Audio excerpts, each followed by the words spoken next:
more I spend my time as parliamentarian, the more I understand the reality of the situation, but this does not stop me in ensuring that we make the right move going forward, because if not now, then when? The role of parliamentarians in keeping their governments on their toes and accountable.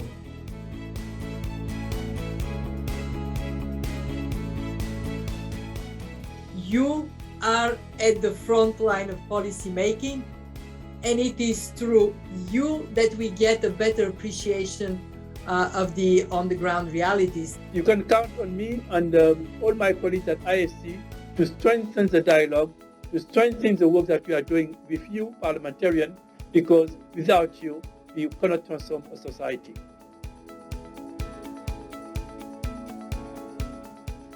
And this is where we need the support of parliamentarians worldwide to shape policies, enact needed legislation, and provide oversight that continue to protect lives and livelihoods today. Without health and without security, it is impossible for us to discuss truly economic growth or prosperity, or even the ambition of ending the inequities.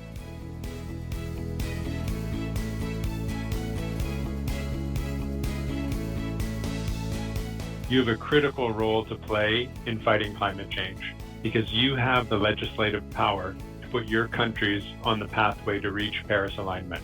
Climate change is running faster than we are.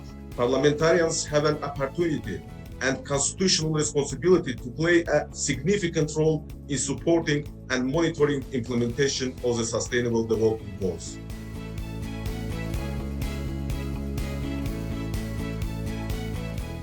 Partnerships between multilateral institutions, policymakers, and the private sector have the combined clout to meaningfully shift the dial in meeting the policy needs and funding gaps for green investing. Our focus should be maintained on the private sector. And I think this is the only way if we want to move forward.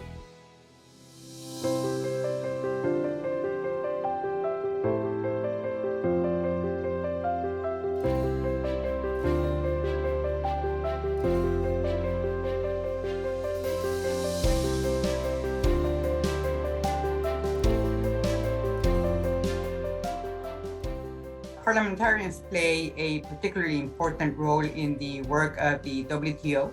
You support us through our advocacy on trade issues and your engagement with your governments to ensure that trade delivers benefits for people everywhere.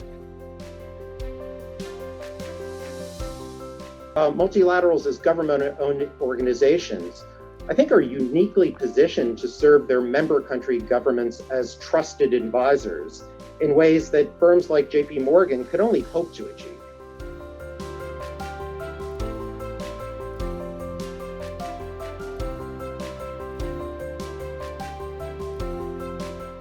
We need to find a way to prioritize our development assistance and our climate assistance into doing the things that work. The goal isn't to spend the money, but is to get the result. As parliamentarians and politicians, we're in the hope business.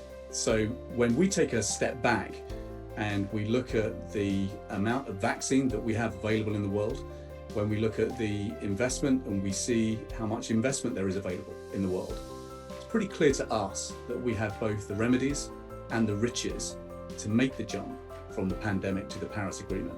The question is whether we've got the resolve.